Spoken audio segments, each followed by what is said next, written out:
Hi, everyone, and welcome back to Healthy Over 50, the podcast where we explore how to feel strong, balanced, and vibrant at every stage of your life. I am Liliane, but you can call me Lily. Today, we're talking about a topic that affects every woman directly or indirectly, and yet still feels like it's wrapped in silence. Today, I want to talk about menopause. It's not a disease, and it's not the end of vitality. It's a transition, a powerful, natural stage of change.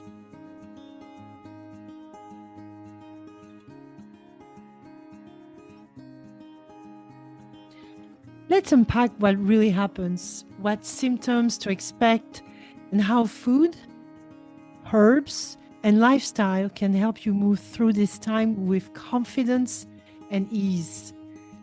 Today, in this episode, I am not going to talk about hormone replacement therapy. That's a topic we will be covering in another episode.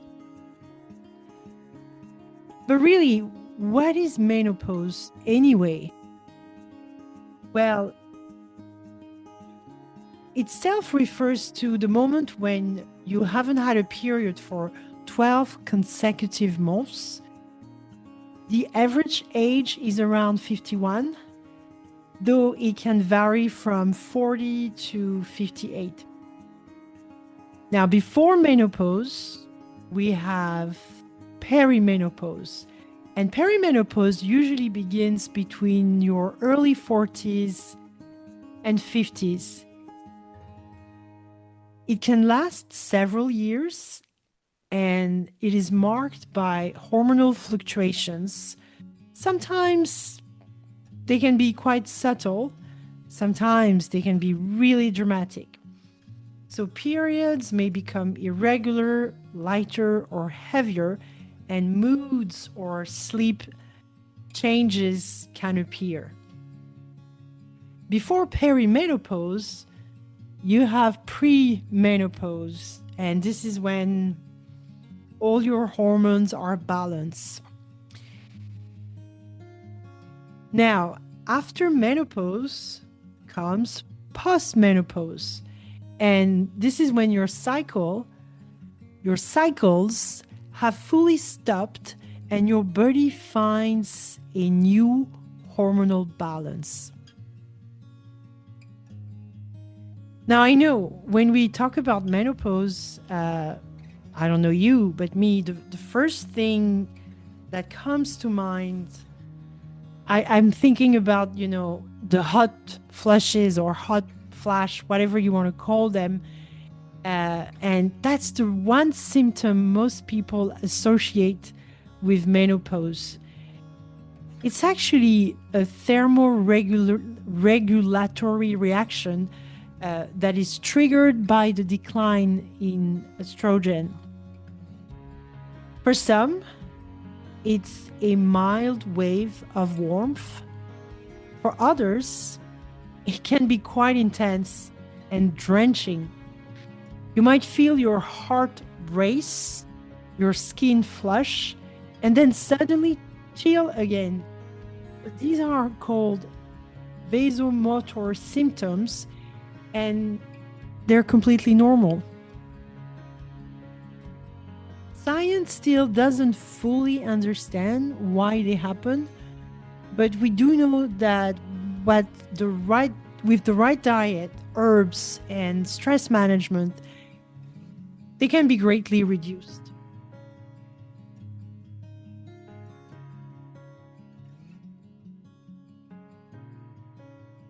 During menopause, hormone levels, particularly estrogen and progesterone, begin to fluctuate. This affects your energy, mood, and even how your body regulates temperature.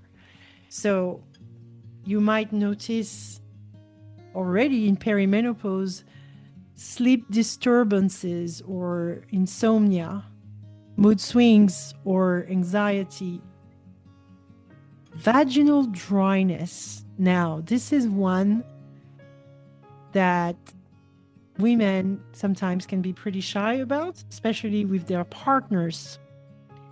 Uh, I heard personally stories of women almost that were, afraid of being intimate with their partners because it was hurting, but they were too shy to discuss it. So those situations can create a great misunderstanding. So that is completely natural. That's pretty normal, and there are solutions for that.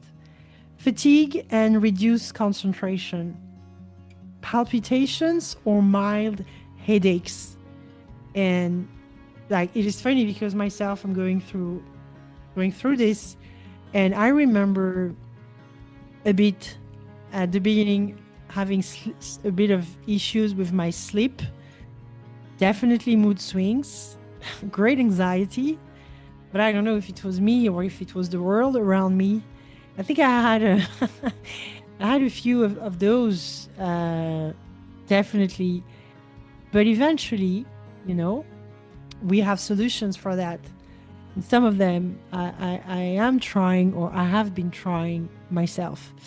So all of this can feel completely unsettling, but it's your body rebalancing itself. So it's completely natural. You see, your adrenal glands and thyroid also play a big part. As the ovaries slow down, the adrenals start producing small amounts of estrogen. And that's why supporting them is so essential. So if you're not already under stress or exhausted, your symptoms may feel more intense. If you're already under stress, you know, that will exacerbate your symptoms. So how can we, and obviously I have studied naturopathy, so my approach is always first to go with what nature provides us. That's the first, for me, this is the first way. That's the first step. So there are some vital herbs that are highlighted in naturopathic research. And one that is really great is Siberian ginseng. So that will help you strengthen the adrenals and improve resilience. So that's a good one for you. Then you have the Agnus castus to support progesterone balance. You have the black cohort for estrogen-like support and hot flush relief. You have the hawthorn to protect the heart and circulation. You have as well the St. John's wort that will help lift mood and reduce anxiety. So combined with nourishing foods, exercise, and deep rest, these herbs can make a real difference in restoring balance and energy. And now there's so many more herbs and roots, but today we're just focusing on those four. So it's completely normal. You have natural options, and they really work. I have to say they really work. Mood changes are common, not because you're losing it, but because estrogen actually acts like a natural antidepressant. So when its level drop, the brain's neurotransmitters shift. The good news? This usually stabilizes with time, and many women describe feeling calmer and more grounded once the hormonal roller coaster settles. So you may also notice changes in your skin, dryness, or a reduced elasticity, especially around, obviously, the vaginal tissues. This is due to lower collagen and hydration levels. So again, herbs, hydration, and healthy fats can help maintain comfort and, you know, just make you feel like yourself again. One of the most important long-term focuses after menopause is bone density and heart health. Now, what I would say is don't wait for menopause to make this your focus. This is when people start seeing challenges. So that's something that you should be anticipating already if you're in perimenopause. And that's something that you can do, focusing on exercise. But we'll go deeper into that part in another episode. So bone loss accelerates in the first 5 years after menopause. So it is crucial to move regularly, eat calcium-rich whole foods, get enough vitamin D, and avoid smoking. As for the heart, oestrogen has a protective effect on blood vessels. So when it declines, cardiovascular risk increases, especially for women with diabetes, high blood pressure, or a family history of heart disease. Simple daily actions, walking, strength training, managing stress, and eating an anti-inflammatory diet go a long way toward protecting your heart.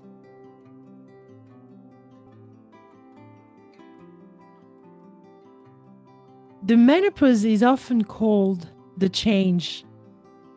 Yeah, and that's exactly what it is. In a way, it's a metamorphosis physically, emotionally, and spiritually. But it's not something to fear, but to understand and support. When we listen to our bodies and give them what they need, and by that I mean rest, nourishment, connection, and kindness, menopause can become one of the most liberating and empowering stages of life. If you're going through it now, remember, you're not alone and help is available. From herbs to holistic coaching, there are ways to make this transition smoother, more balanced, and full of life.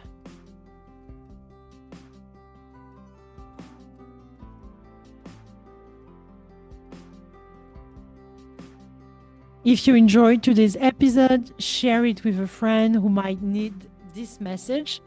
And as always, you can learn more about holistic health and midlife well-being at Healthy Over 50. Thank you for listening. And remember, healthy choices today are the foundation for a strong, more vibrant tomorrow.